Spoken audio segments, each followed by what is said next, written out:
Hey everyone, I'm Megyn Kelly. Welcome to the Megyn Kelly Show and happy Monday. Hope you had a great weekend.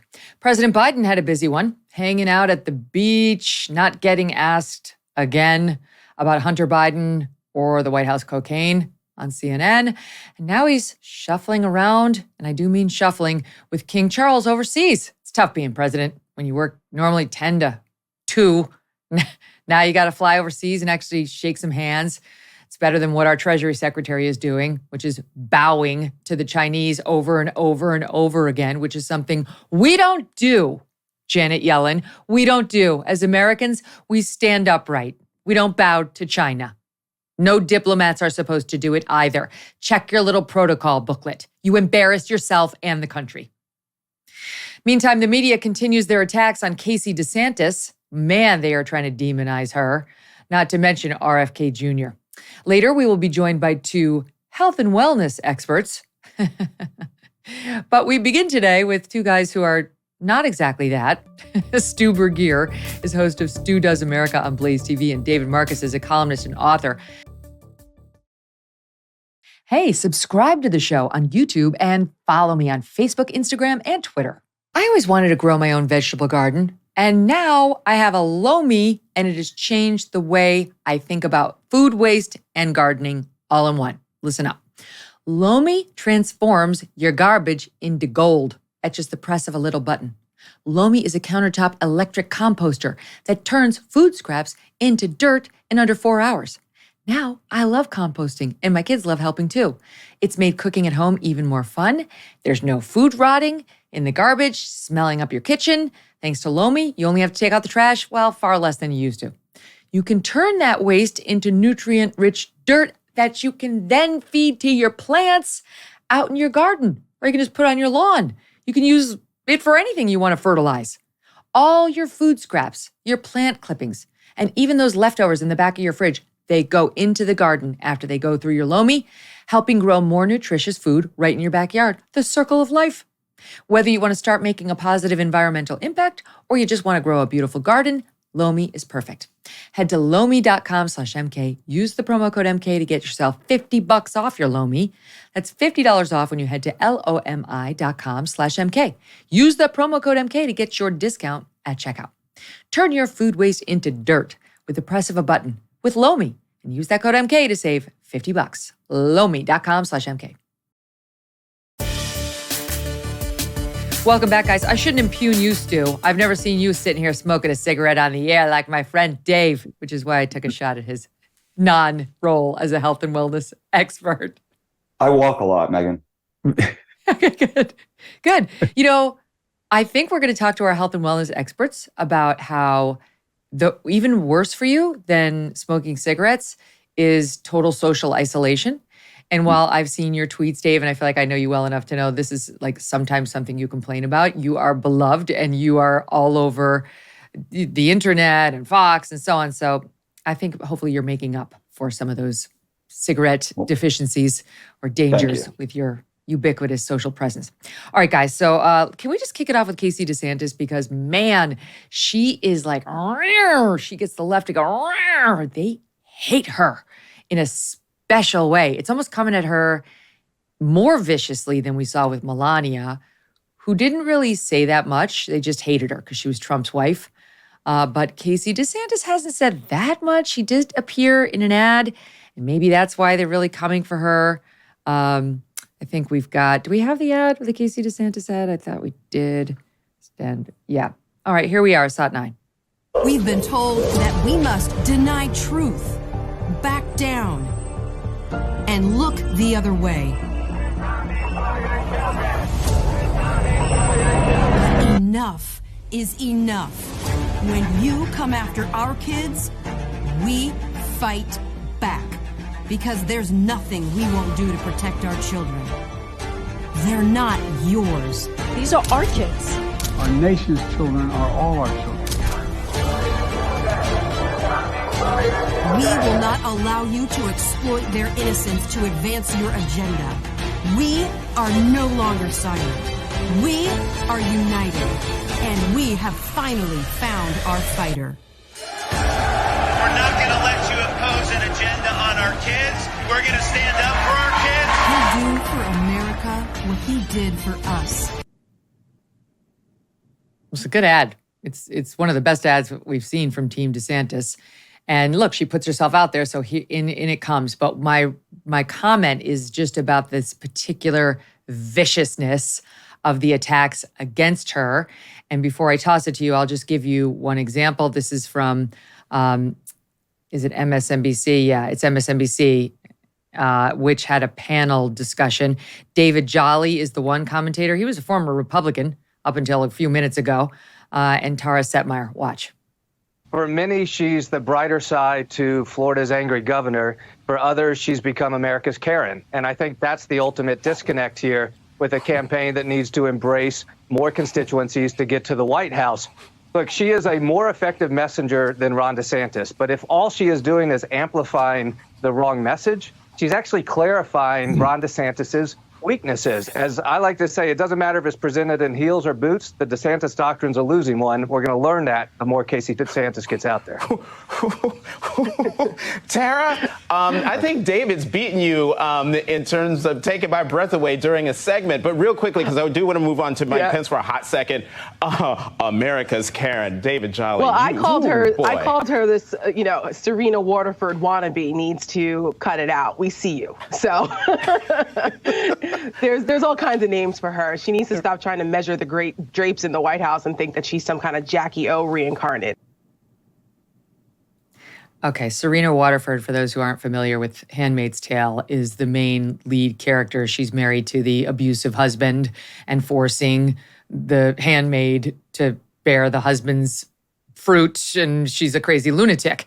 So that's how they want to paint her. She's Serena Waterford.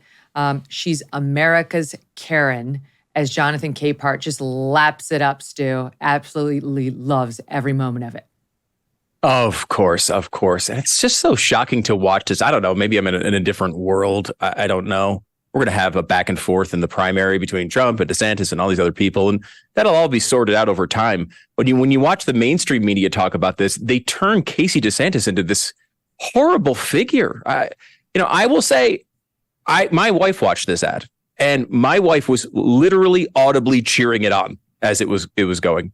Now, she's not a super highly political person. She just wants to defend our children.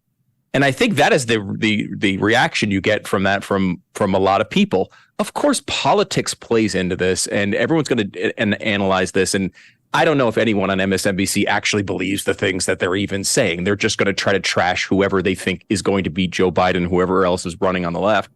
But like when you're talking about connecting with actual moms, when you're talking about connecting with actual voters in this country, this is the type of thing that is on their mind. They see this thing, these terrible images on their televisions every single night, and they want somebody who's going to stand up and at least tell them, hey, you're not nuts. You're not nuts for thinking that, boys are boys and girls are girls. You're not nuts for thinking that people marching down the street saying we're coming for your children is a threatening moment.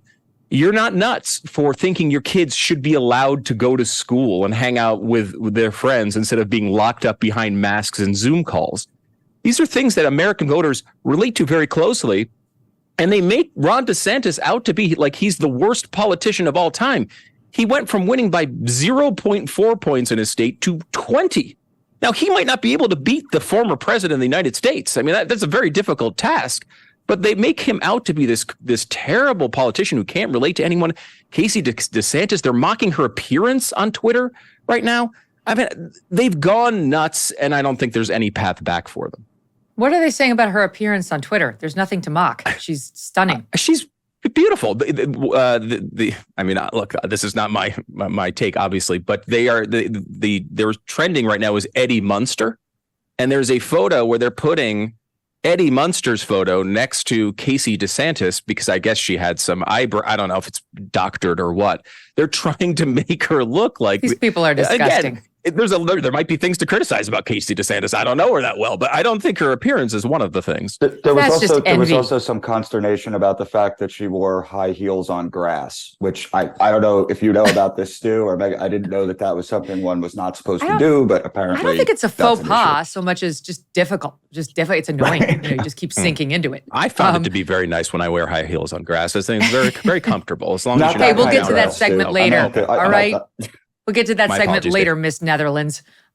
Stand by on that. But what do you make of it, Dave? Because, okay, so she's taking a political stance. She's a former news anchor, so she understands how to work the camera and how to sound on camera, and you can tell. But I think the reason they're reacting so angrily to her is they accurately perceive her as a threat. Spot on. I mean, absolutely. There have not been a whole lot of bright spots for the DeSantis campaign since he announced. She is one of them. And there's a political history to this. First ladies weren't terribly important until 1992 and Hillary Clinton. And there was a lot of talk about, wait a minute, she's going to have a role. Nobody voted for her. Michelle Obama was a little bit in this vein as well, right? Where Obama was like, we're a team. The Bushes weren't so much, as you rightly point out, like Melania wasn't. But Bill Clinton and Barack Obama both became president of the United States with these very sort of strong female figures on their team. And I think that this can help DeSantis. And I think that's why you're seeing so much over the top fire at her, obviously from the left, but even to some extent from Trump supporters. So yeah, she's clearly over the target and she's taking a lot of flack. And she does so far seem to have the ability to handle it and to really help his campaign. I don't think we've seen it in the numbers yet, but I think she's clearly a big benefit to Ron DeSantis. Well, that's the thing. So people don't vote for a candidate because of his wife. They might not vote for him because of her, potentially. Like Hillary wasn't exactly a draw for Republicans considering Bill Clinton, though he won. So she's not going to get him past his polling difficulties, Stu, but she's more of a help than she is a hindrance. And that's why she must be destroyed. And this will just be the beginning. And she can't do anything right. You know, she had on that jacket that said something like, you know, where woke goes to die. And they were like, oh, she's the target. She's the Melania of Target, or whatever they put it. And then she wears like the sweeping Jackie Kennedy-esque, you know, dresses in some of these photo shoots with the capes. And they're like, oh, she's a Jackie O1. Okay, so every woman can be both. You can wear the motorcycle jacket one day and you can wear the beautiful long dress with the cape the next. And if they were saying this sort of stuff about a lefty, these same people would be outraged at the rampant misogyny. But as always, it's totally fair game against a Republican wife. Yes, of course. They can come with all the force needed. You can say anything you want about a Republican wife, and it's disgusting. I think she is an asset. I think, you know, she's someone that can help. I mean, if there's been any criticism of DeSantis, that's been pretty consistent, is that maybe he's not the most relatable guy, and that he doesn't come off as relatable, and she can help with that. I think, you know, having a beautiful young family is something that most politicians really, really want. But to show how the unfairness has never been more clear than it was with Melania Trump. You know, we can all talk about, they love to make Michelle Obama into one of the 5 most beautiful women in the world when she was serving as in her role as a first lady, where you have Melania Trump, who is an actual legitimate supermodel, right? Like, she's coming into this built for pictures, for photos, for being on camera. And none of the major publications ever put her on the cover. There were never any fluff interviews about how she dressed or the decisions she's made about her style. She got none of that, despite the fact that she really wasn't involved politically. She wasn't out there promoting Donald Trump's policies per se. She took a backseat role. She didn't really want to be out there as far as the politics of it. And yet the media completely besmirched her to every opportunity. Here's someone who legitimately came from the role of being a fashion icon. So no matter what Casey DeSantis does, she's going to get a terrible treatment on this. And so is every other Republican wife. You just think that they wouldn't be so obvious about it. They get into it so quickly with no hesitation and, you know, really no knowledge of who this person is. They just want to destroy her because that seems to be their narrative all the time. These same people, I mean, truly, are praising Jill Biden's dresses as like the next Vogue icon. And honestly, the ones that they promote her in, she looks like she's wearing my Nana's house coat. So just, I mean, it's such an obvious joke. With all due respect to Dr. Jill Biden, Fashion is not at the top of the list of her accomplishments. I'm sure there are many others. She'd be glad to tell you. They begin with getting her PhD. But my point is, they hold her up as a fashion icon, Michelle Obama as a fashion icon, and Melania, who never made a misstep with her fashion, gets totally ignored. The same thing's about to happen to Casey DeSantis, even though Ron DeSantis is struggling in the polls. And that's exactly where they'd like to keep him, Dave. That's exactly because the left is convinced Trump should be the nominee. Trump is beatable as the nominee. And the left wants Donald Trump in that position much more than it wants Ron DeSantis. Now, having said all that, DeSantis is struggling in the polls. We've talked about it many times. I mean, he's getting down into he's flirting with single digits now, which is definitely not the position you want to be in, but he's around 20 in most of the polls. And he goes on Fox News this weekend, and Maria Bartiromo, she cross-examined him at one point, and then he talked a bit with Will Cain about why it seems like his message isn't totally connecting. Listen here, SOT 11. I'm curious in the analysis of Ron DeSantis of why not yet is connecting. Well, I think, did you just see the news today about the record fundraising haul we've had? Nobody's been able to match that in the history of modern presidential politics. So we've got a huge amount of support to be able to take the case to the people. We really haven't started that yet. We're in the process of building out a great organization. And then listen to this. Here's the next one with Maria over the weekend. You've done a great job pushing back against woke. We know that. But I'm wondering what's going on with your campaign. There was a lot of optimism about you running for president earlier in the year. But here's this weekend's headline from the Politico playbook. Failure to launch. Florida Governor Ron DeSantis' campaign to topple Donald Trump has stalled. We are way behind, says a top DeSantis PAC official, sounding the alarm. What happened? Oh, Maria, these are narratives. The media does not want me to be the nominee. I think that's very, very clear. Why? Because they know I'll beat Biden. But even more importantly, they know I will actually deliver on all these things. We will stop the invasion at the border. We'll take on the drug cartels. We'll curtail the administrative state. We'll get spending under control. We'll do all the things that they don't want to see done. David Marcus, just point of clarification there. That Politico article she was referencing was quoting one of his top PAC guys who said, I'm going to be honest, he's struggling. He's way behind. Trump's the master debater. That's a point of vulnerability too. That it wasn't Politico. It was DeSantis' own team saying those things. Go ahead. Yeah, I mean, listen, that's a hard question to answer about, why aren't you doing better? I don't think anybody cares about the donor numbers. That's a very inside baseball thing that really doesn't move the needle with voters. But one thing that DeSantis said that I thought was key is he said, we're building out a great team. Okay, let's see it, right? Because right now, most of the messaging of the DeSantis campaign that's getting out there and penetrating is either coming from super PACs or the random anonymous Twitter rapid response team that he has attacking everybody who says anything slightly bad about DeSantis or the campaign. And that's really, really, really not working. I mean, if you put the campaign staff, if I ran into the campaign staff, the actual campaign staff, such as it exists at 7-Eleven, I wouldn't know who they were. So they need to get control of this thing, because what they're doing right now, picking fights with conservative influencers and sort of just going all over the map the way that they're doing it, it's clearly not working. It's disjointed. And he does have a good message when he gets to saying it. I thought those were both really good hits, but the campaign needs to take the lead. And I think it's time to turn off the overly online Twitter response team. Because it could be a matter of message discipline. I mean, I totally know what you're saying. I don't think it's necessarily his team, though it might be his team you're referring to. But he's got some random people on Twitter who are diehard DeSantis fans who just pick the nastiest fights. Now, this is also true. I lived through 2016 and Trump and Steve Bannon. So it's not like this is unprecedented. No, Maybe they think they have to fight fire with fire. Trump's cake, right? We know that about Trump. We don't know it about DeSantis. We don't know if people will give DeSantis the pass for vulgarity or crudeness or things like that. that they gave to Trump. So far, I don't think they are. What do you make of it, Stu? Because that did dominate. There's a story over the weekend that just dominated Twitter.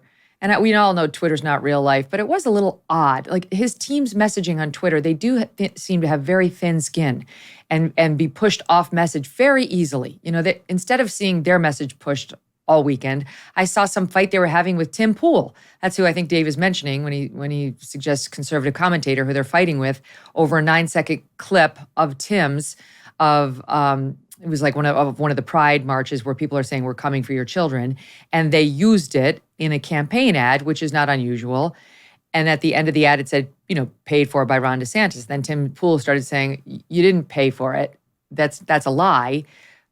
I don't know exactly how this went down, but if that's what Tim Pool is complaining about, he's wrong, because the ad is, of course, suggesting this is an advertisement we paid for. We, the DeSantis team, paid somebody to put it together. We, the DeSantis team, paid somebody to put it on Twitter. We paid Twitter. I don't think they're suggesting we paid for every single second we're using in the ad. Some of this they'll argue is fair use. So when it's for money, we'll find out whether that holds. In any event, why pick a fight with Tim Pool? Why the hell not move right on and ignore it? Yeah, I don't know why he would do that. I think these dumb battles that go back and forth at this point, I totally agree with the fighting on Twitter and all that stuff. I don't know what that gets people. I don't like it. We're in the primary timeline, and the primary timeline is the dumbest timeline. Everyone gets incredibly angry and screams at everybody, and we get nothing out of that. Of course, there are massive issues going on with the president of the United States, lots of stuff to criticize on his side that gets ignored when you're going back and forth with other conservatives about differences that might be minor in detail. I mean, look, I think we can blow this up as too big here. The president of the United States is running again. This is very rare. Donald Trump is probably the most famous person in the world, right? He's not going to be easy to beat in a primary. We're 6 months away from a vote. You shouldn't be panicking if you're a Ron DeSantis supporter, if you're in the Ron DeSantis campaign. But this is going to be hard. This is Trump's to lose, and it's been Trump's to lose from day one. What is his floor in these elections? Wait, 40%? Let's go back. Let's go back, Stu, because we just looked at this on Friday. And if you look at early this year, early 2023, shortly after the midterms, there was a 2-point difference between the two of them in Iowa. 2 points, DeSantis and Trump. And that was when Ron DeSantis was coming off of his enormous and very impressive win down in Florida. And Trump was getting beaten up in the news for having picked or at least backed the wrong candidates in those midterms who failed mightily in state after state. And Trump sort of had the stench of losing on him at that time. Forget the indictments. Those all helped him. And Ron had the glory of winning. But then time went on and the indictments came down, which soared Trump's numbers, and Ron got farther and farther away from his big win in Florida and sort of, left memory. And now things have dramatically changed. So there is a question about whether he should have gotten in earlier and just sort of taken the wind off of those, the sales he got from winning and used that to buoy himself to a stronger position earlier. Yeah, I mean, there's a lot of strategic questions. I think suboptimal would be the word I would use to describe the rollout so far for DeSantis. There's a world in which he does great and starts beating Trump early. I mean, that could have happened. I just don't think. I think what we're talking about when DeSantis was very close, it was vibes, right? Trump was in a rough spot. He'd come off of a bunch of endorsement losses. As you point out, DeSantis came off of a big victory. It was a high point for him. Since then, the news has changed. I don't think DeSantis's message has changed. I don't think Trump's message has changed. But Trump has been dominating the news, and he will continue to do that. I mean, if you think back to when is the best Trump you've ever seen on the campaign trail? If I had to argue for a particular month of time, I would argue the last month of the 2016 election, where he came out of the Access Hollywood tape. He was in crisis. And he just buckled down. He was on message every single day. He nailed it and wound up winning that election. If that Donald Trump exists throughout this election, no one is going to beat him. Ron DeSantis has no chance to beat him, and I don't think Joe Biden does either. But that is not the Trump we see every single day. A lot of times he goes off message. He could, I think, lose this, but I don't think just Ron DeSantis out of pure will can overcome a guy in the Donald Trump position. He's at 40%, probably minimum in most of these states, which gives you a very minimal chance to try to find a window to defeat a candidate, especially when there's 11, people in the race. So you have the debate opportunity. He has a chance to do this. But I think it's important to look at this and understand that it might not be that Ron DeSantis is a terrible candidate or there's something wrong with Casey DeSantis's looks if he loses this. It might just be that Donald Trump is a particularly unique person who has a path to this that is almost difficult to deny. Well, Dave, you tweeted out the other day an interesting thought.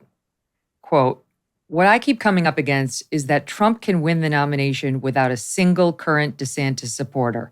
DeSantis needs half of Trump's. I don't see how he can pull that off." It's a good point. I mean, DeSantis needs to wrest away loyal fans of Trump's. Trump doesn't need to wrest a single fan away from DeSantis. DeSantis, of course, his other lane is to consolidate the anti-Trump vote. But even that is not looking like a sure thing right now.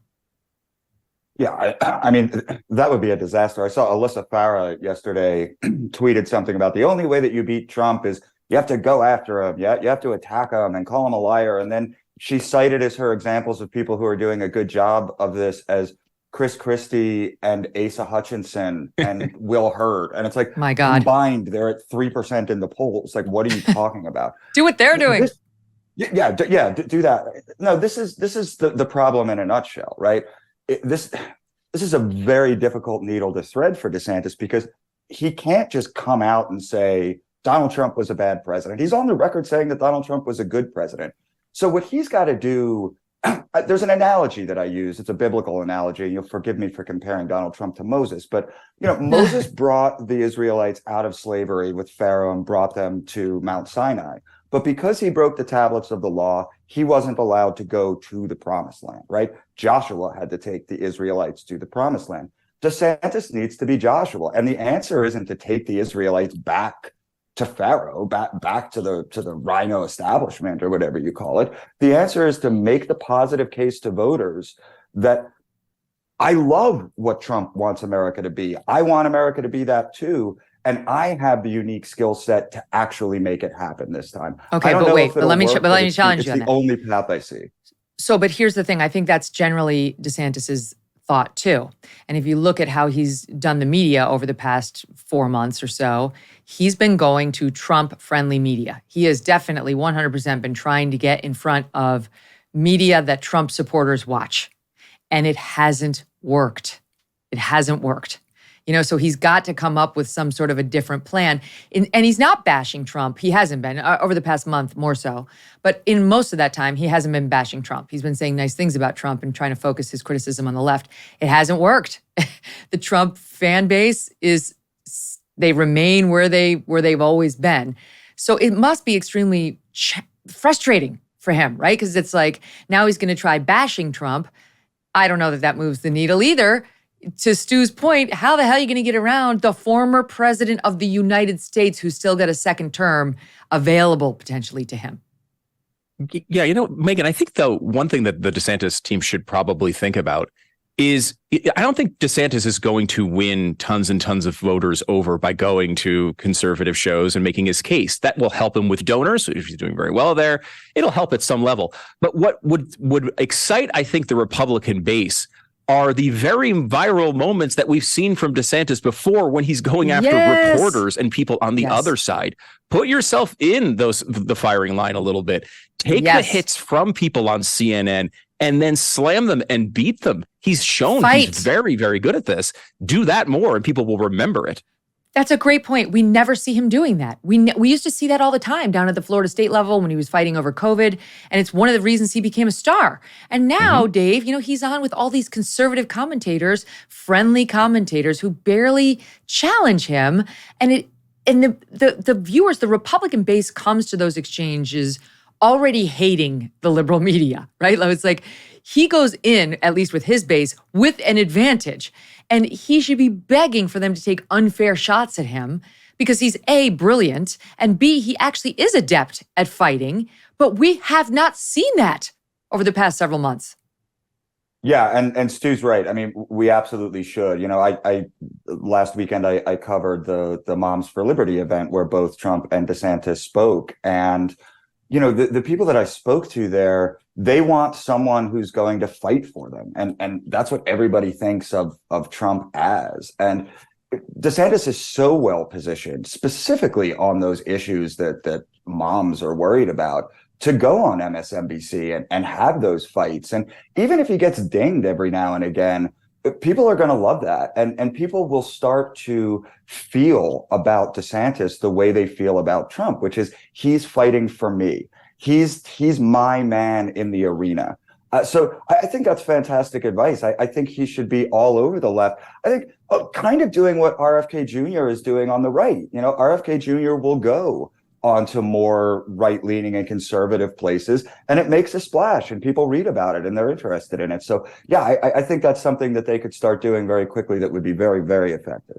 RFK Jr., RFKJ, as I call him, he just did a long interview with The New Yorker with David Remnick, and it was unbelievable. I love watching, in this case, reading these exchanges, because the guy does not back down. It's amazing to me the number of people who just try to dismiss him as a conspiracy theorist. He's a conspiracy theorist, he's a conspiracy. If you actually start to look at his so-called conspiracies, he has evidence for all of them. Now, it's not that to say that I endorse them all or I come to the same conclusion on all of them, but they're trying to paint him out to be an Alex Jones, and he is not an Alex Jones. And that's the latest attempt by The New Yorker. We'll talk about that, and we'll talk about Moms for Liberty and Miss Netherlands, who's a dude, coming up. Dave and Stu, stand by. Do you remember eating cereal as a kid? Magic Spoon has replicated your favorite childhood cereals to taste good, but each serving contains 0 grams of sugar, 13 to 14 grams of protein, and 4 to 5 net grams of carbs per serving. It's a keto-friendly, gluten-free, grain-free, soy-free way to relive those moments watching your favorite morning cartoons. Plus, it's only 140 calories a serving. It's like there's magic in every spoonful. With over 8 unique flavors, you won't get bored of feeling good with Magic Spoon. Oh, and birthday cake is back by popular demand. The super popular, previously limited edition only flavor is back to stay. We're celebrating our birthdays early with this fan favorite. Check it out. Go to magicspoon.com/MK to grab a custom bundle of cereal and try the magic for yourself. And be sure to use our promo code MK at checkout to save $5 off your order. Magic Spoon is so confident in its product, it has backed it with a 100% happiness guarantee. So if you do not like it for any reason, they're going to refund your dough. No questions asked.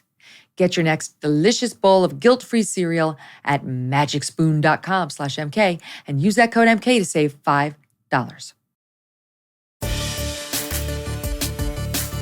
Guys, we'd be remiss if we didn't talk about what's happening on the other side of the aisle. So let's talk Biden and RFKJ for a second. Joe Biden is an angry, angry man. So says Axios in its latest drop, which is entitled Biden's Private Fury. In public, President Biden likes to whisper to make a point. In private, he's prone to yelling, "Get off my lawn!" and more. Behind closed doors, Biden has such a quick trigger temper, reports Axios, that some aides try to avoid meeting alone with him. Some take a colleague, almost as a shield against a solo blast. The president's admonitions include, "God damn it, how the F don't you know this? Don't effing BS me." This is the Megyn Kelly cleaned up version of Joe Biden's language. I would never say these words, as everyone knows. And "Get the F out of here," according to both current and former Biden aides who have witnessed and been on the receiving end of such outbursts. The private eruptions paint a more complicated picture of Biden than his carefully cultivated image as a kindly uncle. Well, not for most of us. They go on to say, Dave, no one is safe, and give specific examples about what he does, including try to bully young staff, where he just keeps trying to exhaust their knowledge until he stumps the chump to make them squirm and feel uncomfortable. I could go on, but it's an interesting look at, Uncle Joe. Yeah, I mean, look, that's been a very carefully curated image for Joe Biden. We know that this is the guy who would very intentionally swim naked in front of female, Social Security or Social Security Secret Service agents. We have some knowledge of his temper. from some of the things that we've seen on the laptop and other places. But generally speaking, I do sometimes get the sense that we go a little overboard with the Joe Biden's lost it. He doesn't know what he's doing. I wonder sometimes if that's you remember the mobster who would walk around in a bathrobe and pretend like he didn't know where he was. Wasn't it John Gotti? No, it wasn't John Gotti. It wasn't John Gotti? I can't believe I can't remember. I'll come up. Right, my crack team will look it up. But I can't remember his last name. But yeah, I mean, look, Biden knows about the sketchy things that Hunter's done. Right? We all know that. There's a different Joe Biden than the one that we see on TV. And I think that the American people are starting to see it. Now, what's curious about the fact that we're starting to see this from more liberal or mainstream outlets is the possibility that he's being thrown under the bus a little bit, that there are real concerns that he's going to be a problem in the general election. And maybe now is the time that he needs to get a little bit kneecapped to get somebody like a Gavin Newsom sniffing around the race. He is having troubles on that front, Stu. I mean, he's over there meeting with King Charles today in the UK. And take a look at this video where King Charles is like having trouble getting the president of the United States to move. Here they are together. King Charles is there. He's like, over here. Oh, over here, sir. Here. This way. Come on. It's not time to chit-chat with the guard. Here we go. That's it. You got it. And Biden's gait is so unsteady. I mean, he's really telling us he's going to do 6 more years of this, Stu, and you take one look at him and you think, I got questions. I have many, many questions. And it's funny because the way that Trump was sold to everyone informed why Biden was the nominee and why he became president. We were told that this was a return to normalcy. And everything about this has been a lie. It's not a return to normalcy. It has been crazier and crazier and more erratic than anything we've ever seen before. We were told this is a guy of the utmost competence who was going to make every move the right way in foreign affairs, for example. And we see Afghanistan, what's gone on with Ukraine and so many other things. We were told this guy was the ultimate family man, right? And here's a guy who won't even acknowledge his 7th grandchild, won't even acknowledge this poor little 4-year-old girl exists. She had no input into what Hunter Biden's activities were. You know, we were told this guy was a good guy. And I think that's kind of fundamentally where many people in the middle of the 2020 election that didn't have partisan ideology fell. They saw Donald Trump. They didn't like the things that he said, or they believed some of the hype on some of the allegations against him, or whatever it was. They didn't like him. And they said, you know what? I'll go with this normal family man who will at least be competent and won't be yelling at people, and he won't be tweeting so much. Well, I mean, you've cut the tweets down by a significant percentage, and I don't know that was worth it, because everything else you were promised with Joe Biden, you've received the opposite. And I just, the left wants this to be a Trump-Biden contest because they just hope people will remember that feeling. They didn't like Donald Trump. Maybe when he's on TV again, they'll all remember they don't like him, and instead will ignore what Joe Biden has done and his performance has been like the past few years. If this election's about Joe Biden, I just don't know how he could win it. I mean, it's crazy because he's 80 years old now, Dave. Trump is 77. Look at Trump in Iowa going into the Dairy Queen. I mean, completely slaying, as my 12-year-old daughter would say, slay queen, slay the day, slaying the crowd. Look at the difference of 3 years and just the vibrance, of each man. Watch. Everybody wants a blizzard. What the hell is a blizzard? And take care of the people, okay? Will you take care of them for me? I will do the blizzard thing, all right?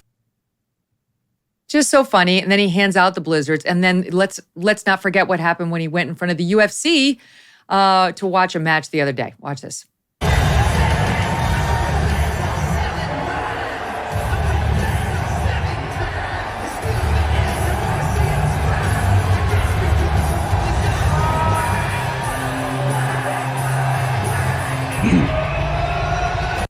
Look at that. Look at that. He's walking out to Kid Rock's American Badass while Joe Biden's like, King Charles, steady me, old chap. Where do I look? What should I do? Look, I mean, Trump is, I know these guys from New York. I mean, Trump is just one of these guys. He likes to party. He likes to be the center of attention. He always has. You can go back to the 80s. You can go back to Studio 54. This is who Trump is. He's clearly a much more spry 77 than Joe Biden is, at 80. So Democrats keep saying that that's the contrast that they want, that they think Biden's better off, I guess, because he already won in 2020. But I think they should be a little careful what they wish for as far as that goes. And I do think it's worth pointing out, because I've been having a hard time trying to figure out why more Democrats aren't saying maybe we do need a primary. I think it's important to remember that Joe Biden is in many ways the third term of Barack Obama. And those are the people he has around him. Those are the people who run his White House. And so that may be the answer, that the old Obama team that has been in control of the Democrat Party for 16 years now, that they're not ready to hand over control to a Gavin Newsom. And I'm starting to wonder if that's part of the dynamic that's keeping everybody behind Joe Biden. Because, I mean, he looks ridiculous. Right. He truly looks feeble, Stu. You look at that video with King Charles, he looks feeble. And of course, we could spend an hour just butting the sound bites together and the videos together to show similar instances. And Trump is robust. And Ron DeSantis is in his mid-40s. I mean, forget Trump. I mean, DeSantis is a young, fit, life ahead of him man who's got basically toddlers in the governor's mansion down in Florida. So this is quite the pickle for the Democrats, because they know it. And maybe Dave's right. Maybe the Axios piece and some of the other questions that are starting to percolate are the reasons behind it. I mean, Biden went on CNN with Fareed Zakaria over the weekend. They said the interview was foreign policy based, nothing about Hunter. I mean, hello, you could 100% backdoor a question on Hunter Biden's China corruption, Ukraine corruption, and the allegations against the pair of Bidens if you have to be foreign policy based. You could, Fareed. It wouldn't be that hard to stick to the term. Because sometimes they say to you, he's going on a foreign policy trip. We'll give you an interview about that trip. But you can always backdoor the most relevant news. He chose to backdoor a question on age. Okay, cool. Listen to, though, how fawning it was, Stu. And you tell me whether the left is ready to get rid of this guy. Watch. Finally, Mr. President, you've often said when people ask you about your age, just watch me. And I think a lot of people do watch you and are impressed, and they think you've been a great president. You've brought the economy back. You've restored relations with the world. But many of these people do say, and these are ardent supporters of yours, the next thing he should do is step aside and let another generation of Democrats take the baton. Why are they wrong? Well, let me, not right or wrong. Look, to use the phrase again, I think we're at an inflection point. I think the world is changing, and I think there is one thing that comes with age if you've been honest about it your whole life, and that is some wisdom. I think we have enormous opportunities, and I think I just want to finish the job. And I think we can do that in the next 6 years. Mr. President, it's been an honor. Thank you. Thank you. Oh, my God. Oh, God. This is journalism. This is journalism today. It's been an honor to talk to you about how incredibly virile you are in your 80s, Mr. President. It's embarrassing. I mean, right? It's not even just Donald Trump, because I mean, Donald Trump and Joe Biden don't even seem like they're in the same generation. They seem like, like Joe Biden could be Donald Trump's dad, the way they act. You see this from people all the time. We had Alan Dershowitz on the air the other day, and he went through this whole thing about the Constitution and went on and on and on. And then we get off the air and you look up his age. He's 84. He seems like he's much more spry and aware than anything that our president has right now. And it's just sad. It's sad to watch it. And I do think that's going to be a factor. I do think people can't help but see it.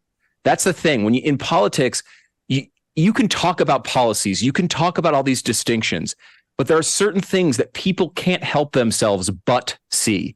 And when they watch Joe Biden, they see this feeble man who cannot do this job. They know there have been lots of problems in the country. They might not like Donald Trump. They might not like other things that are coming from the right, but they can't stop themselves from seeing the obvious. And it really is obvious, especially when you see him next to Donald Trump. You talk about that video. I will say this. I would love to be a billionaire one day. I think that would be a wonderful life. Donald Trump's done a lot of great things. But if being a billionaire means I have to go my whole life without knowing what a blizzard is, I want no part of it. Blizzards are delicious. And they're an American icon. I think he was joking. I don't know what a blizzard is. Could be wrong. I'm not a billionaire. What? You don't know what a blizzard is? The most delicious ice cream treat. Dave, we got to go out, man. We'll get some cigarettes. You can teach me how to smoke. I'll teach you some blizzards. Sold. He definitely, I think he knew. I love how Fareed Zakaria says to President Biden, you've restored relations with the world. Has he really? The disastrous Afghanistan withdrawal, where now we have women getting tortured, the war in Ukraine, the threatened war in China. Maybe he means this, Dave Marcus. We send our Treasury Secretary over there, and she decides to break protocol repeatedly by bowing over and over to the Chinese, not even the leader, like the others in command. Look at this. Look at this. Over and over and over. Look at her. He's not bowing. He's totally erect, completely standing up, a man of power. She's on our behalf bending over. Yeah, she's like one of those perpetual motion machines where the duck keeps like, it's ridiculous. But there was something that I learned at a conference at the Army War College back in 2018 about Donald Trump, speaking in terms of like our relationships with the world. And there was an ambassador who spoke who had worked both under, or an ambassador, but a diplomat who had worked under both Obama and Trump. And the diplomat was asked the question, does it ever happen where Trump tweets some crazy thing that seems like it's at odds with American policy and the embassy phone rings off the hook and everybody's like, what happened? Is this? And she said, yes. She said that is a thing that sometimes happens. But she went on to say that sometimes in diplomacy that can be good because diplomats get in these ruts where they just go in circles and circles and circles. And our foreign adversaries and allies never were quite sure what Donald Trump was going to do or wasn't going to do. And I think that we know exactly what Joe Biden's going to do. He's going to give more money and more weapons to Ukraine. He's going to pull out of Afghanistan exactly how he pulled out of Afghanistan. So I think he's done I think Biden's done enormous damage to our standing in the world because there's no originality in his foreign policy and there's no strength in it. Just to pick up on the earlier thread, Stu, about fitness among the candidates, you've got RFK still saber rattling and saying, debate me. Let's have a debate. You got well-known supporters of his like Jack from Twitter, who founded Twitter, saying, debate him. We want to see it. Like, make him fight for it. And look at the contrast. I know RFK Jr. got criticized by his haters for this video, but he was obviously trying to show the distinction between him at age 69 and our current president at age 80. There is zero chance President Biden could do one of these push-ups. This man is fit. He is a good-looking guy. He's very charming. He's extremely smart. And he has spent his life trying to protect children from toxic environmental pollutants. That's how he's made whatever money he has. Not to mention he comes from a family considered Democratic royalty. But the contrast could not be more clear. The contrast is incredibly clear. And it's funny. Obviously there's no win for Joe Biden to go in and debate RFK. Obviously, he does have a big lead and he wants to stay away from anything that's risky. But he also knows that, look, the difference between RFK and Joe Biden in one big, if you want to make a broad generalization, is that RFK Jr. is authentic. He might not be right on everything. He does believe stuff like I don't believe what he believes on global warming at all. I think he's off the reservation on that stuff. But he really, truly believes it. And he's not playing games. He has an authentic belief, and that authenticity, I think, connects to a lot of voters across the spectrum. You see it a lot in the middle. You see it at some degree on the right. And if you look at RFK Jr.'s policy prescriptions, a lot of them look like traditional Democratic positions, right? Like environmental justice, anti-war, right? Even the vaccine stuff, which, you know, for a very long time was not a right-wing position. It was kind of across the board. You saw a lot of people like Jenny McCarthy and, lots of left-wing Jim Carrey talking about this stuff all the time. It was a lot of Hollywood celebrities talked about that. And those people still exist in the Democratic Party. They're just looking at their candidate and saying, wait, we're supposed to want the war in Ukraine now? Like, wait, all of a sudden we're all of a sudden for all these foreign conflicts? I don't understand. Now we're going to force everyone to do all these things that are the opposite of what we believed all this time. You know, the protecting the border is something that RFK Jr. has talked about. And that was the traditional Democratic position 20 or 30 years ago. We can't let low-cost workers come across the borders and hurt our union jobs. Well, that's still where RFK Jr. is. He hasn't abandoned those positions. He's been there the whole time, and he truly believes it. Where you look at Joe Biden from day to day, if he believes anything, it's hard to tell what it is other than enriching his own family. Now he sounds like Nicole Hannah-Jones when it comes to fighting crime. Meanwhile, he was the one who sponsored the crime bill.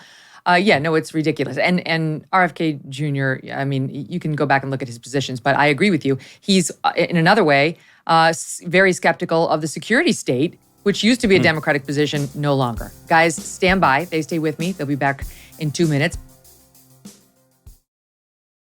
Look, you did the tough thing during COVID. You paid your people and pulled your business through the pandemic.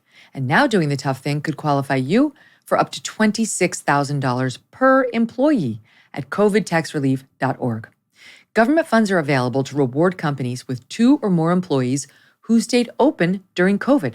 This is not a loan, and you don't have to pay it back. The program's complicated, but no one knows more about it than the CPAs and tax experts at covidtaxrelief.org. You pay nothing up front. They do all the work and share a percentage of the cash they get you. Businesses of all types, including nonprofits and churches, can qualify, including those who took PPP loans, even if you had increases in sales. You did the tough thing for your employees during COVID. Now let covidtaxrelief.org help get you up to $26,000 per employee. Visit covidtaxrelief.org. That's covidtaxrelief.org, covidtaxrelief.org. Guys, the attacks on RFK Jr. that he's a conspiracy theorist ramp up dramatically by the day. And he sat with David Remnick of The New Yorker, who tried to get around really getting into what RFK Jr. has said about vaccines in a clever, though totally dishonest way, because it's a lot of work to take him on vaccines, because he spent his life researching them, litigating them, and has a wealth of knowledge that no reporter is ever going to have. Trust me, David Remnick, some of us spent weeks preparing for our interview with RFK Jr. so that we could challenge him. That's called your job. But here is how The New Yorker chose to handle it. Listen to this. I'll be very honest with you. I don't want to engage you in the deep detail on the question of vaccinations and your belief stated in the past that vaccines are responsible for autism to some degree. Do you not have any second thoughts about this? I've never shifted on it. I want good testing for the vaccines, and I want good science. You say that scientists don't believe that. Well, the scientists at one point all believed that the COVID vaccine prevented transmission. And when I said, no, they don't prevent transmission, because I read the monkey studies in May of 2020. And I said, these vaccines should be dead in the water. They won't prevent transmission. And I was deplatformed. He was. That's true. How lazy. I will say David starts it with, I have a child who's got autism. I mean, honestly, most of us know somebody who's like in their immediate family who's got a child with autism. This is such a widespread problem for families now. He's not unique, with all due respect to him and his child. It doesn't give him a particular insight on what causes autism. And RFK Jr. has stated his belief on the relationship, he basically thinks it's a ubiquitous problem. It's like the pollutants are everywhere. The vaccines for a long time had mercury. Now they have aluminum. The kids are swimming in a toxic stew in modern day America in a way they weren't when we were all kids. That's what he says. But Remnick is too lazy to go there. He's got to play the card about his own child. So, I've got a horse in this race, and you're not worth debating on it because, your views are just downright dangerous still. Yeah, I mean, why bother for, getting ready for an interview when it's much easier to do that thing? Because everyone in the media, of course, will cheer it on when you say, well, I'm not going to engage you on this. This, of course, we saw this with the Joe Rogan debate story from a couple of weeks ago. You actually get cheering and adulation from the media for avoiding these types of conversations. And look, I think when it comes down to it, people get really passionate about this issue on both sides. I think one of the big problems we found in this country recently, this is a new discovery that I thought was kind of the foundation of the country, that we avoided this type of problem. If you have a situation like, for example, the vaccine, and you tell people, hey, here's the information that we have, here's what it looks like, you can look at it yourself and you can make your own determination of whether you would like to use it or not. That is a really American approach to something like this, where you say, hey, look, we're going to have different some people are going to say, I think this is nuts. It's not been tested long enough. I want to see the long-term ramifications. Other people are going to say, look, I've got a health problem and I'm really worried about COVID and I'm going to take it. If you put people in that position, everyone can live together. You can have a country that is civilized and not attacking each other and going nuts all the time and trying to ban their opponents. When you start forcing people to take it, when you ban their speech, when you fire them from their jobs, when you remove their livelihoods by enforcing the choice onto them, that is where we get into a problem. And honestly, I thought that was the real basic agreement we all had together in this country. I thought it was one of the reasons why we thrived as a nation, letting people make their own decisions about what they want to do with their own lives with very limited guardrails. We've gone away from that. RFK Jr. has been a big victim of this over the past couple of years, but he's not the only one. We see it across speech. We see it all over the place. This is the type of thing that if we reverse this and go back to a situation where we prioritize personal liberty over the government making these decisions for you, everybody is better off. It's such a lazy way to have an argument or challenge a knowledgeable guest, Dave, right? Like, you're a reporter, you understand. If you want to go there with RFK Jr. on vaccines, go there. But do your homework first. Don't just say, I'm above you, you're a nutcase, you're dangerous, so I'm just going to point out to my audience how effed up you are and then get you to briefly comment and we'll move on. That is intellectual laziness. Oh, it's worse than laziness, because the purpose of this is to delegitimize not just RFK Jr. on the vaccine question, but RFK Jr. across the board. RFK Jr. will say things that almost any other Democrat won't say, right? Stu pointed out his criticism of the war in Ukraine. Another one is RFK came out and said biological men shouldn't be in women's sports. Find me another Democrat. Find me any elected official in the Democrat Party who believes this thing that the vast majority of Americans believe. The vast majority of Americans look at that basic unfairness and they say, well, obviously, Leah Thomas shouldn't be in the swimming pool with these women. RFK is very dangerous because he'll say so. And when you have that kind of a danger, the way that the progressive left tries to take care of it is by saying, well, look at how dangerous this person is. If you even listen to this person or engage with this person, then you're part of the problem. So you have to not hear what they're saying at all. Unfortunately, at the moment for them, I think RFK Jr.'s messages are starting to penetrate a little bit. And these are issues that they're going to have to try to honestly deal with and not just deflect in this rather shameful way. It's super fun to watch him out there and, doing an intellectual battle because he's got the goods. Like, I've been on the other side of him trying to press, trying to make sure his arguments were sound. He has got the goods. And by the way, he talks openly about how he vaccinated all of his children. It's not like he knows that the vaccines don't directly cause autism. He vaccinated all of his children and they don't have autism. He's not saying that. He's offering it as something that we should be looking at, that the combination of toxins in our environment that we give to kids at young ages could be potentially problematic for them health-wise, autism, et cetera.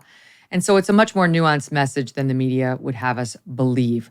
Okay, I've got to ask you, Dave, about Moms for Liberty, because it's yet another example of the dishonest media trying to ruin someone they perceive as as an adversary and an effective one. It's similar to what they did doing to Casey DeSantis, what they're doing to RFK Jr.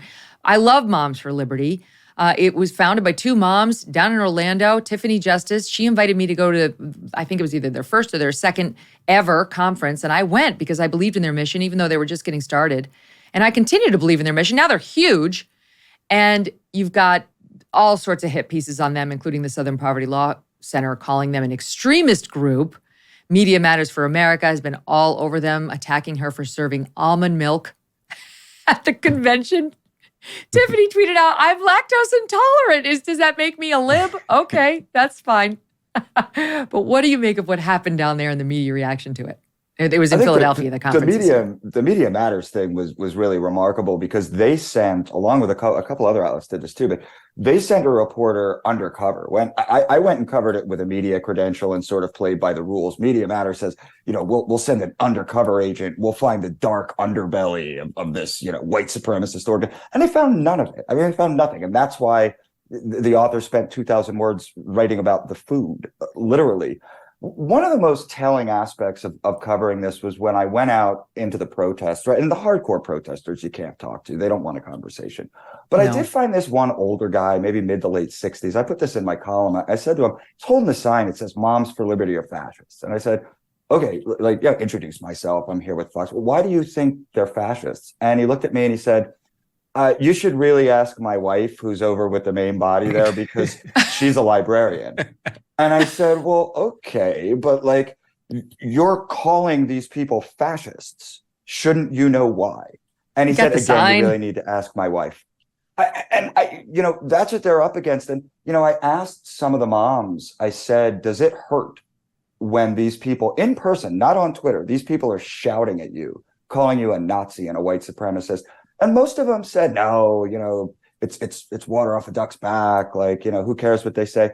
But some of them, I think, were more honest with me and said, yeah, it sucks when someone yells in your face that you're a Nazi. It hurts emotionally. And it really speaks to a sickness in our society that I think is mostly on the left and something that we really need to knock off. They'll get used to it. I feel like the ones who started Moms for Liberty are already used to it. The ones who are feeling hurt are going to get over it fast because it happens every day when you take the wrong side of these issues. I cannot let you go without talking about the new Miss Netherlands. The Miss Netherlands is Ricky Valerie Collet, crowned the winner of Miss Nederland 2023 on Saturday. Yay, yay. Go Ricky. Oh, wait. I'll give you one look at Ricky and the first runner-up. Okay, one look at Ricky and the first runner-up. We have the full screen picture. Stand by. There we go. Right? Now, Ricky's here on the left, gentlemen. The first runner-up is on the right. We knew. We knew which one it was, Megyn. You didn't have to. Can anyone take a guess as to why this person on the left beat this amazingly beautiful person on the right in the beauty pageant? Any thoughts? Any guesses? Gee, I don't know. What could it possibly be? Could it possibly be that it's not? There was not a fair competition here because one was a man and one was a woman. That used to work in our favor. Talent competition. Maybe it was the talent competition was like basketball and he dominated.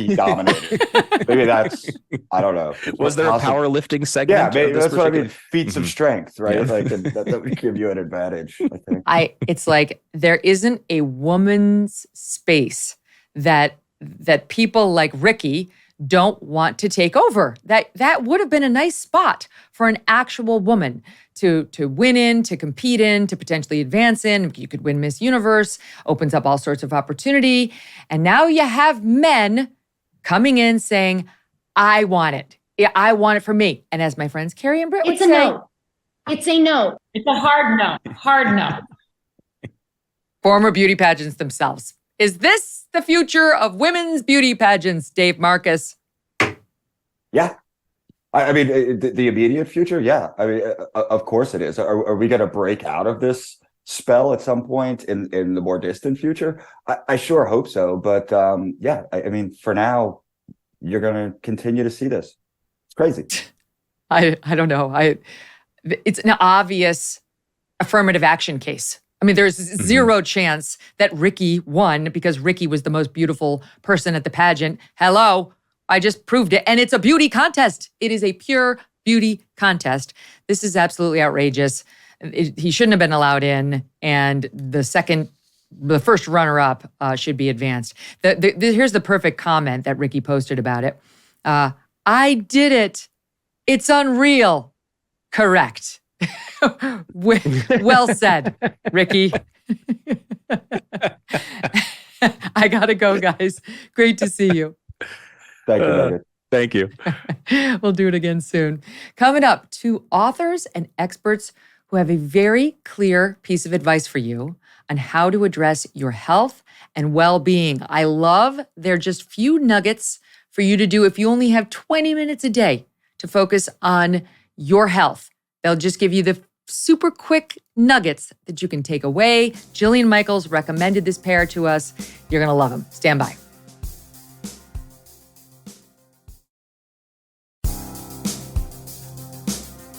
Are you struggling to make your health a priority? You know that you should, but actually doing it can be a struggle.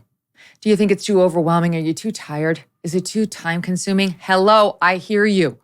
Well, husband and wife founders of mindbodygreen may have the solution for you.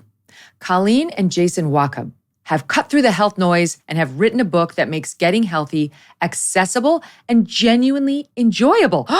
Think of it. The book is called The Joy of Well-Being, a practical guide to a happy, healthy, and long life. And Jason and Colleen are here to share how we can all reach our maximum well-being. Colleen and Jason, welcome to the show. Great to have you. Thanks so much for having us. This is perfectly timed, I can say, for me, because I have been trying to get in shape. The past couple of months, I've been trying to exercise more. And I do this one thing. It's called The Class. I enjoy it. It's very hard. It's hard. And now that I'm down at the beach, it's beautiful out. And you can walk for miles and get some fresh air. You can see the ocean. You can see some trees. You can see some people. And I'm really liking that. But it's not quite as taxing on me as doing even just 1 hour of The Class. And I have been feeling guilty about not doing the super taxing thing and instead doing this other thing, which I can go for an hour and 20 minutes to. I can go for longer. And your book relieved me of this burden and just reinforced to me that this is actually a great alternative and maybe even a preferable one. So let's kick it off there on why am I enjoying this walk so much and why is it better for me potentially than an hour of an exercise class? Well, I think you hit the nail on the head. So much of our world is a world in health and wellness of exclusion and adding and not editing or integration. And I think so many of us are busy with our lives, work and family. And, we don't fare so well in fitness. And I think January 13th was National Quitters Day at the gym. So January 13th, we've quit. And our thesis is the big why is because it doesn't bring us joy. And we have unrealistic expectations. And those practices, protocols, or modalities don't actually fit into our life. So you mentioned walking on the beach in the summer. That sounds amazing. Walking is probably the most underrated fitness modality out there, period. Walking in nature, even better. Walking in nature with a friend or family member, interval walking, increasing, decreasing speed has tremendous benefits. And, walking is something, if you enjoy, you should do it. There are significant benefits in terms of preventing cognitive decline. There was a great study in 1940s that looked at transportation workers in London, and they compared the conductors who were moving to the drivers. And guess who had much lower incidence of cardiovascular disease? The conductors who were constantly moving. There's study after study promoting the benefits of walking, specifically in nature. And the nature piece of it can extend your lifespan. I mean, it can literally extend your lifespan if you can see a tree, if you can see water. It's like back when we were kids. We kind of had it all figured out, whether we knew it or not. Absolutely. And I think there's study after study that really speaks to the power of nature and what it does for us in terms of all the longevity benefits, in terms of our mental health. And we're facing a mental health epidemic right now. So it is vastly underrated. And for so many people, spending time in nature can be a sort of spiritual connection that we're all missing right now.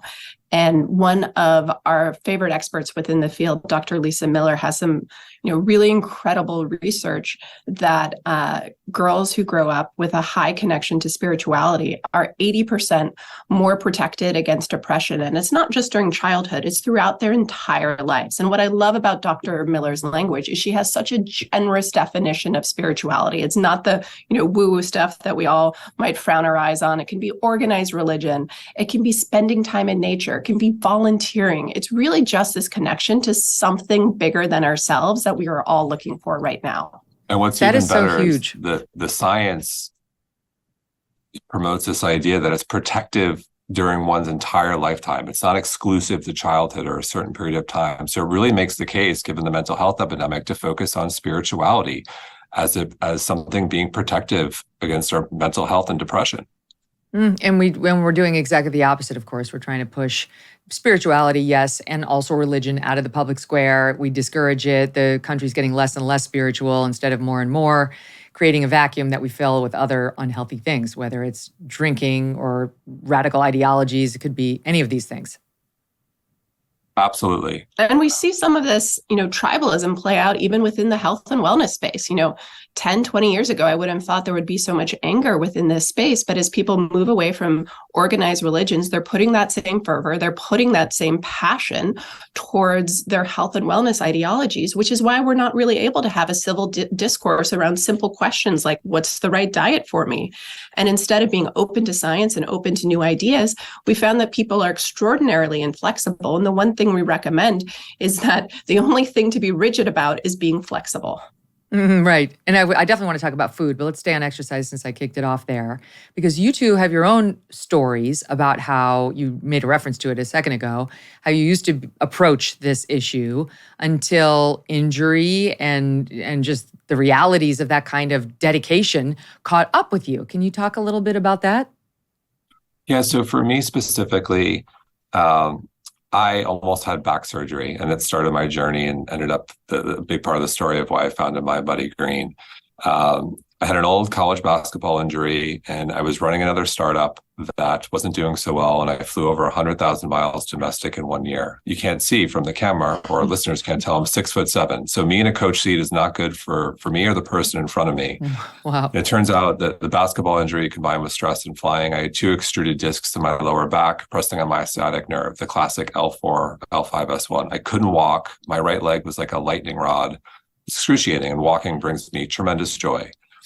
Went to a back doctor, a surgeon, and he said, you need surgery. No surprise. I have nothing against back surgery, but I believe in lifestyle modification first.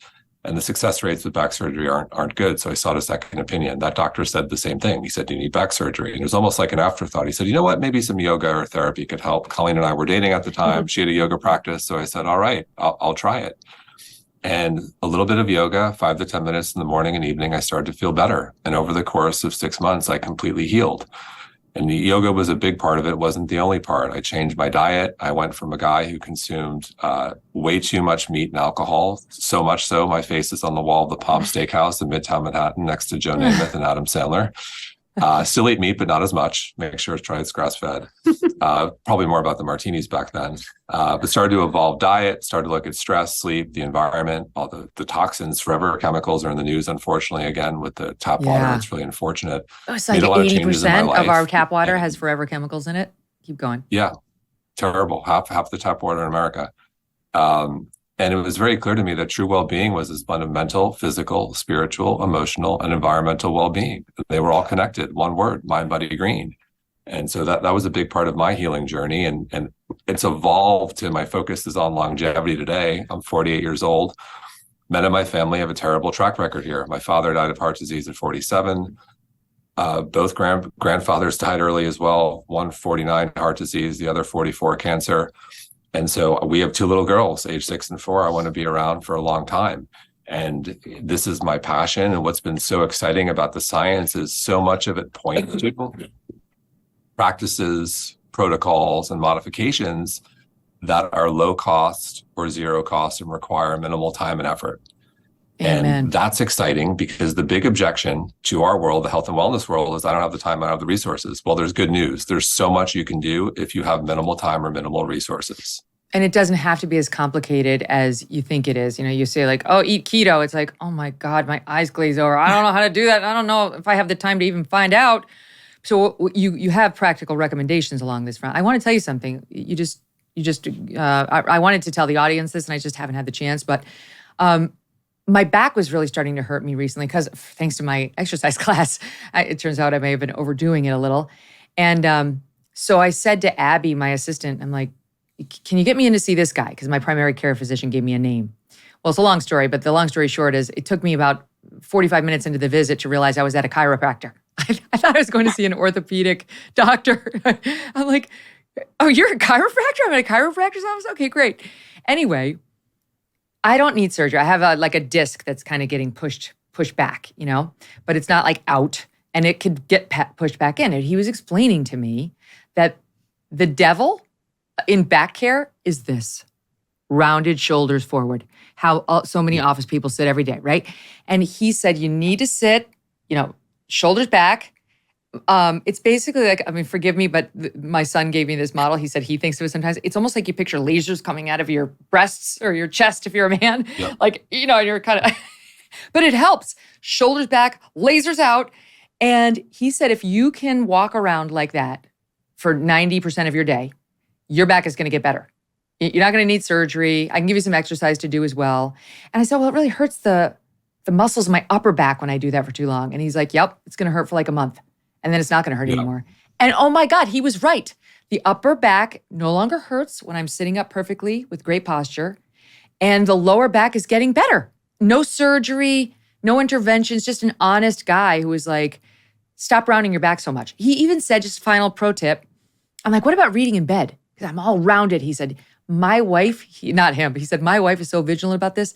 She gets a music stand and she sits on a little couch in their bedroom and she reads off the music stand. So determined is she not to have the rounded back, not to mention the quadruple chin we all get from looking down all the time. I thought these are great tips. I want to share these, but it's right up your alley. I will forever remember the lasers analogy. It works. Who knew? And even like you go down to like tie your shoe, you know, or here at the beach, I've been playing pickle. Can you hear me? So I think I unplugged. Here at the beach, I've been playing pickle, and oh shit, I screwed up my microphone.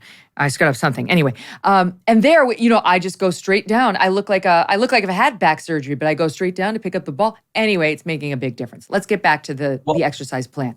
Go ahead. I think you're making a great point. You're outlining integration. I think we're almost brainwashed. The industry has brainwashed into believing we need to add into our existing day-to-day, when the reality is we can integrate these practices into our life.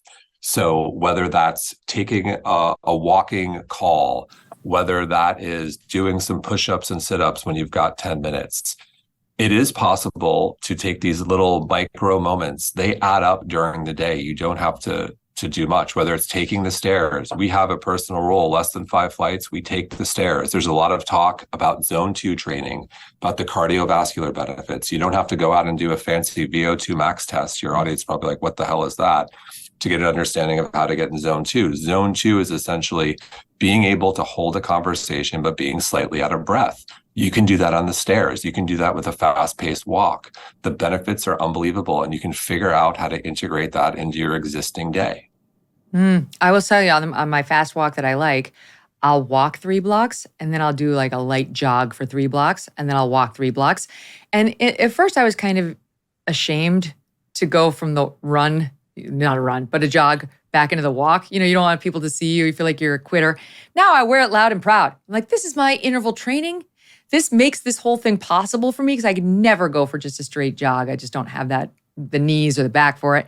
And I'm really enjoying that. So it's anyway, bit by bit, I'm learning some of this stuff. But that's amazing. You should do things that you enjoy. And if running brings you joy, run. I didn't say that. The last time I ran was the last basketball game I played in 1998. If you see me running, call the police because I am in trouble. It does not bring me joy. I won't do it. You went too far. I wouldn't say enjoy, but I recognize it's better if I can get a little heart rate going in there. Can we talk about cold therapy? That was another thing that you guys recommend that I find fascinating. This is kind of an easy way. Like we're doing the easy stuff that, that's what your book is all about. What is cold therapy, Colleen, and why do I need it? How does it change my life? Yeah, so cold therapy is all the rage right now, and it's one of the hormetic stressors, which so many people are incorporating into their routines. And I think there's two different types of stressors. And one of the reasons why we talked about cold therapy is because anyone can emulate it. You don't need one of the $4,000 cold plunges that you see on the internet, but you can do it with the joy of a cold shower. Cold exposure can also activate brown fat.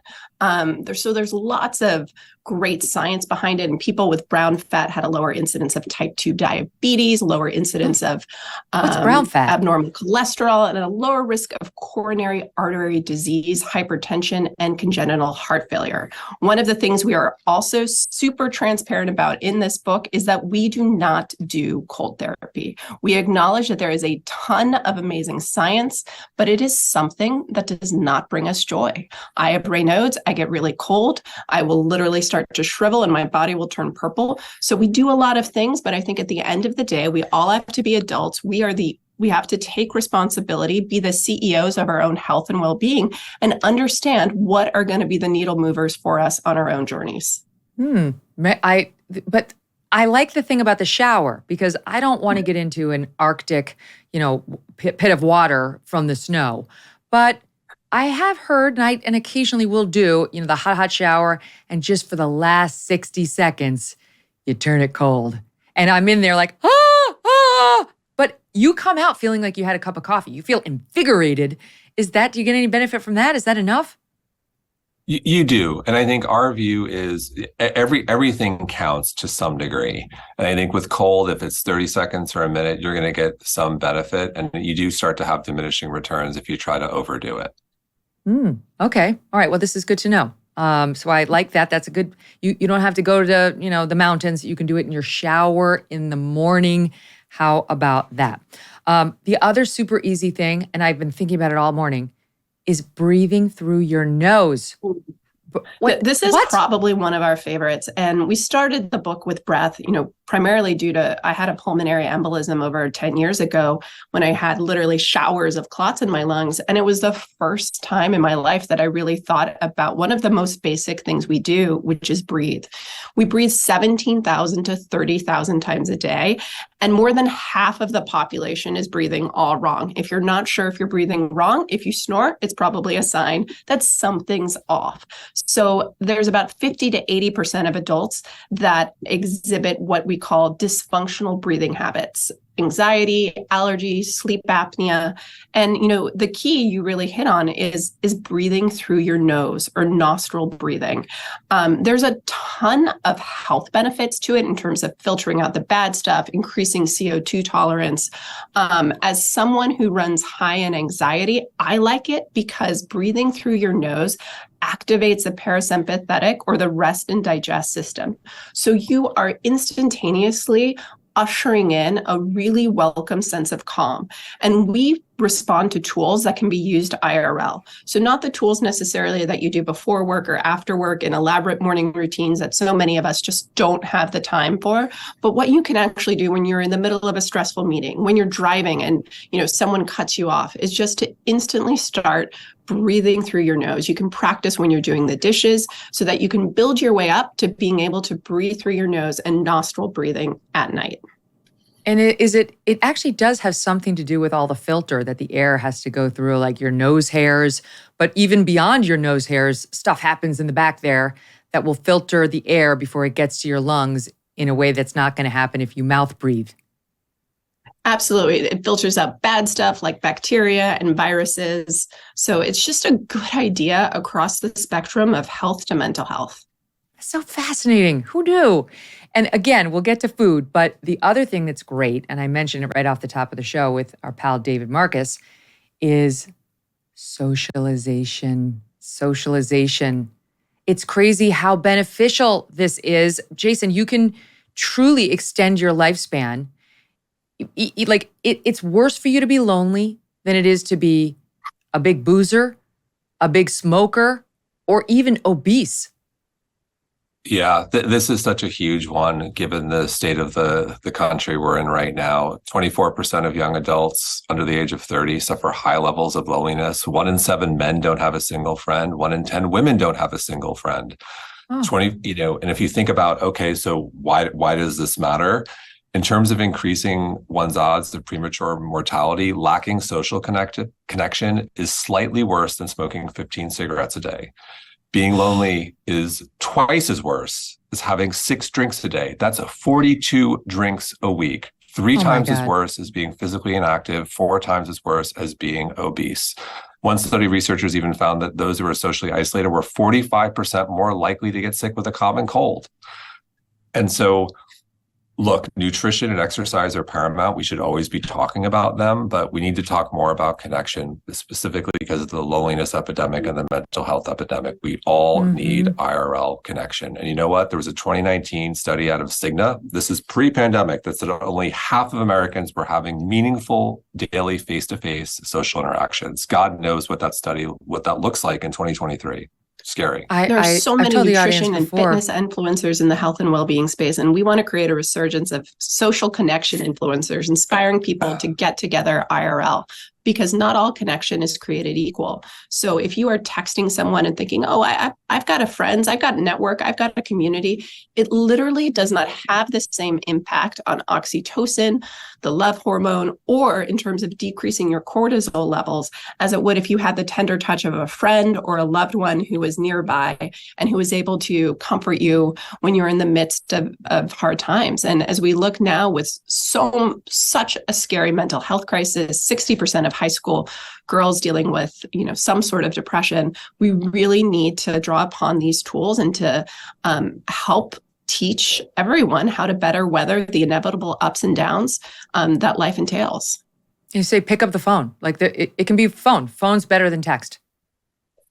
Yeah, and I think this is an area where men are traditionally way worse than women, myself included. And I think, phone, yes, but this is where texting and social media can be to your advantage. I think, there used to be 20 years ago, the awkward moment of picking up a phone and then someone doesn't recognize your voice. Now it's a simple text. Hey, so-and-so, it's Jason. Been too long, been thinking about you, would love to reconnect. Right away, you'll gauge their appetite with their response. And, you're probably going to be pleasantly surprised. And I think that's something that can go a long way. And it's something I'm personally working on. I've told the audience about my Nana. She lived to 101. She was born in 1915. And she was overweight. She had never exercised a day in her life. She existed in her last 2 or 3 decades solely on processed food. I mean, we gave her real food, but she just preferred the other stuff. And so why did she live to 101? She was social.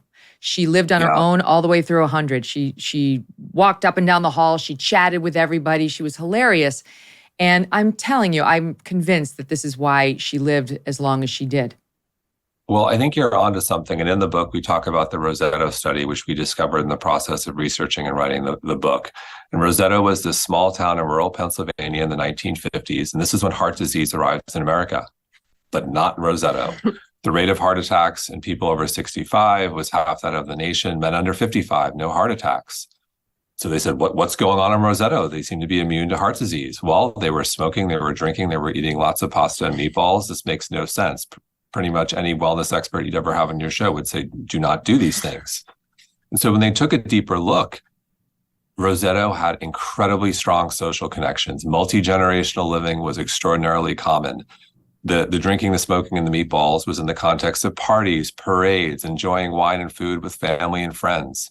They were just so incredibly connected. And guess what? In the 1960s, people started to move away and heart disease arrived and caught up with the national average. A sad ending, but we can all change that in our own lives and sort of try to get more communal. All right, let's talk about food. It confuses me. I know you guys have a good point, which is that the science on nutrition is too young to actually stake anything on. Is that why every other week I'm being told to eat a different way by people who I actually like and respect, but then everything's reversed. It's like, it's all red meat. No, don't eat any red meat. It's all plant-based. No, don't eat. They're covered in pesticides. It's all like, I don't know what to eat. I don't think you're alone. I think share your confusion. Yes, I think this is a big problem. I think what some of the extremes have in common is that they're avoiding ultra-processed foods, and that's probably the reason why they're feeling better. And look, the consequences of eating ultra-processed foods are dire. There was a study out of France that showed that a 10% increase in consumption of highly processed foods led to a 14% increased risk of death. Bad news for us is 2/3 of calories that our children consume are ultra-processed foods. Yes. And I think I encourage everyone in the book, get some baseline lab work. I list all my extensive lab work that anyone can reference. And I think that's a good place to start. There are some people who could eat grass-fed meat all day and their lipid panel is fine. There are others who look at meat and their lipid panel goes through the roof. And I just encourage people to get some baseline labs. But I think to simplify, it's eating real food and really starting there. And what is real food? I think real food is the perimeter of the grocery store. It's vegetables, it's fruits, it's nuts, it's seeds, it's meat, it's seafood, it's chicken, it's eggs. It is not highly processed. Stuff that can go bad. Correct. Although we are big proponents, and this is where the accessibility piece comes in. Look, when stuff goes bad, that's a risk. If I have a limited budget, I don't want to have to buy arugula and worry it's going to go bad in 3 days. There's frozen options. We are huge proponents of buying frozen food. You get more for your money and it lasts. And don't frozen vegetables actually retain more of their nutrients than some of the stuff that gets imported and might be sitting out at the grocer? Yeah, I think that's another question. The whole produce area can quickly become an episode of Portlandia in terms of how local it is and where it comes from. The reality is, I think, use your common sense of where you live. If you're getting strawberries in New York in the winter, they're probably coming in from somewhere. And I think that's at the end of the day, shop for what's meaningful to you and your diet and try to make decisions on seasonality if you're able to. So what about these fad diets? Do you guys have, well, I don't know if we can call them fads because they've been around for a while now, whether it's paleo or keto. I could go down the list. How do you feel about those? I think it goes back to that tribalism within the wellness world. And, we have such a complicated relationship with all of these wellness fads, which is why we intentionally didn't call the book The Joy of Wellness, because it has just become a cacophony of voices that, even people like us who are entrenched in this can't understand what to do. And when we look at the wellness world right now, we see a lot of coastal elites pushing trends. On the one hand, you've got Kardashian wellness, which feels like an extension of the beauty and fashion world. And then on the other hand, you have the biohacking bros in Malibu who are pushing the latest tools and gadgets. And if you have the tools and resources to explore, fantastic. But, we also love these wellness modalities because they've had a profound impact on our own lives. I drew upon these principles when I was healing from my own pulmonary embolism, but the ones that we continue to go back to are the ones that are time-tested, affordable, and don't take a ton of time. And we want to shift the wellness conversation from one of fad diets, of fads in general, of restriction, to literally being one of joy and abundance and integration instead of addition. Now, what we hear from so many people is plant-based, plant-based, plant-based. And I don't even know what that means. My husband sent me an article yesterday that he found interesting. It was on Yahoo. And it was like, some guy whose biological age is 20 years younger than his actual age. And all he does is intermittent fasting. He doesn't drink. And he only eats plant-based foods. And then it listed like oatmeal. I'm like, is oatmeal plant? I don't understand how to eat plant-based. I don't get it. I thought it was salad. What is plant-based? Well, unfortunately, plant-based, the term has been hijacked. Impossible burgers and Beyond Meat are technically plant-based, but those are highly processed foods. It's vegan junk food. They are not healthy. If we're talking about, again, eating fresh produce, different story, but unfortunately we are not. And I think with some of the longevity conversation, the biohacking has sort of taken this to a place that does not bring anyone joy. And we're trying to reframe the conversation. I think the longevity conversation, if you think about it, is extending years. Say let's live to 100, and then longevity evolved to health span, which is quality of life, absence of disease. So in a perfect world, you live 99 years with no disease. You're mobile, you're fit, you're active, you're doing the things you want to do, and then you rapidly decline overnight. Maybe it's a heart attack. We like joy span. Right. We like this idea of bringing back joy. What's the point of living to 100 if you're not fun? If your kids don't talk to you, if you're miserable, what's the point? And I think when you start to look at emotional well-being, the questions are a lot more difficult. If you have to think twice about who am I supposed to call at midnight when I'm in dire need of help, you're probably gonna have to ask some hard questions that require some work. And ultimately, you may do all the things that are extending your life, but does it bring you happy? If you're going out to a birthday dinner and you're afraid to have cake, we would argue that negates the benefit of not having the cake. Have the cake when you're celebrating in Rosetto style. Maybe don't do it every single day, but you need to enjoy life. You need to bring back joy. Yes, I mean, I watch what I eat because I'm just vain, and I also want to live a long and healthy life. But we went to France for 2 weeks, and I ate what I wanted. I wasn't going to turn down the croissants over there or the amazing bread with the butter and the delicious sauces. I mean, and the cheese. I had it all, and I'm fine. It's like net. That's 2 weeks. If you're living a healthy life in general, you can get away with that. As you should. When in Rome, eat the pizza. When in France, have the cheese. You should do so. I think you would be miserable, and so would your family, if you decided to abstain from all the French goodness. That would not make for a meaningful, memorable vacation in France. Mm-hmm. Now, what about, what do you guys eat on a daily basis? Or is this not a good question because you're saying it can all be individual, and, what brings me joy and within reason works? I mean, I think you're onto that one. On one podcast, we did get asked, what do you eat? And you hate it, but it's so good for you, so you eat it anyways. And we're like, well, nothing. Because everything that we do eat on a daily basis, brings us some joy. In general, we're thoughtful about being, having enough plant-forward meals, so having enough fiber in our diets. And then we're also really thoughtful about protein intake. Yeah, I'm a big fan. When we were asked that question about which healthy food we do not enjoy, Colleen said, well, Jason, that's sardines. And I said, I actually really like sardines, and sardines are incredibly nutrient dense. So I think for us, it's try to eat a lot of fresh food. Protein has become a focus in our quest for being healthy as we age. There was a stat we came across while writing the book, which was really eye-opening. And it's that 1 in 4 people over the age of 65 fall. And if you fall once, you are twice as likely to fall again. And if you fall and break your hip, there's a 30 to 40% chance you'll die within a year. And it's not necessarily from the fall. It's from, complications from surgery, maybe an infection, or maybe it's the depression that ensues after being immobile. And anecdotally, that one we've seen with friends and family members. And so that one hit home, and where this segues to exercise and nutrition, so what do you want to do as you age? One, you want to be mobile, you want to be agile, you want to be strong, so that, if you're going down the stairs, and first of all, you don't fall, that you have the mobility, or maybe if you do, you have the strength to grab something and hold on so you don't fall, or you want the muscle in terms of armor to break the fall so you don't break that hip. And that's for us is a big change. We're focused a lot more on resistance training as we age.